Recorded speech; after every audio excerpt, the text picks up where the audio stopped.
In a shocking turn of events, a UK drill rapper, known by the stage name KO, is now a convicted murderer.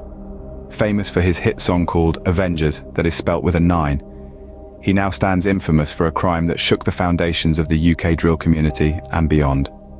Our story begins with a rivalry. A feud not born of music or lyrical skill, but one deeply rooted in gang warfare. Two gangs, each seeking dominance, locked in a cycle of violence that left the streets of northeast London in a state of perpetual tension. As tensions escalated, so did the violence. A series of incidents, each one more brutal than the last, set the stage for a horrific climax. And at the center of it all was KO, a rising star in the UK's drill music scene. In a tragic twist, the rivalry claimed the life of Casey Booth.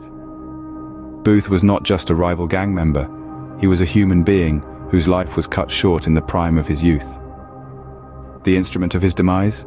A gun that bore the sinister legacy of having been used 7 times before, even to shoot Booth's own brother. Mr. Booth, 25, was attacked as he entered his car outside a friend's birthday party, held for Khalid Samanta at Peterhouse Community Centre in Walthamstow, northeast London. Both Mr. Booth and Mr. Samanta were associated with a London Fields gang in rivalry with the defendant's E9 gang. The jurors were informed that the attack was well planned and carefully orchestrated. The gun used in Mr. Booth's murder had been used 7 times between 2020 and the day he was killed. Mr. Booth's older brother, Kyle Booth, survived being shot with it on August 1st, 2020. Days after Mr. Booth's death, Henry Richards bragged about the killing in a rap video called KO Laughingstock. The lyrics boasted about the same gun being used on both Casey Booth and his elder brother. 11 days before the murder, Mr. Samanta's innocent neighbor, Abdirahman Jelani, was shot in a case of mistaken identity. The gun used in Mr. Booth's murder was also fired in Hackney Wick earlier the same day and later disposed of.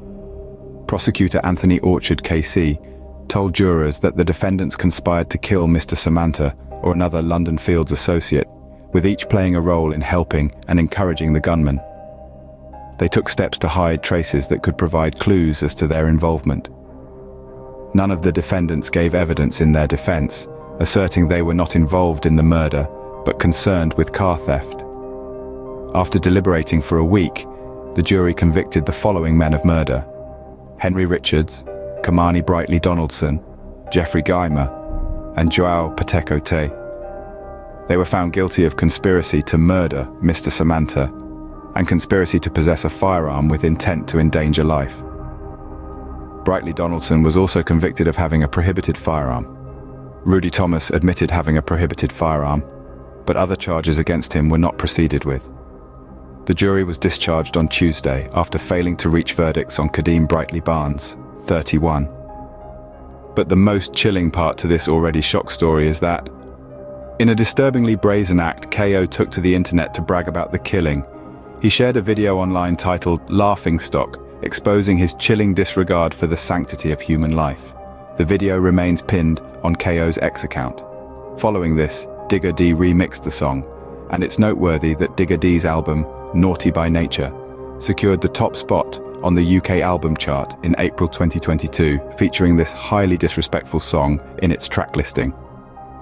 Police identified KO as the killer through CCTV, observing his escape from the shooting scene in a stolen car. Alongside others convicted, he and his accomplices will face sentencing at the same court next month, on an as-yet unconfirmed date. The 4 individuals found guilty of the murder this week include Kamani Brightly Donaldson, Kamar Henry Richards, KO, Joao Pateco Te, and Jeffrey Guymer. Detective Chief Inspector Larry Smith, leading the investigation, stated, "I am pleased to see these men held responsible for their actions and hope this serves as a warning to those involved in gang-related violence that we will take robust action. Ultimately, a family has lost their loved one and my thoughts remain with Casey's family and friends. I hope today's verdict will help them move forward." He commended his officers for their tenacious and dedicated investigation, sifting through hours of CCTV, analyzing mobile phones, and interviewing witnesses to piece together the exact movements of these individuals before this deadly attack.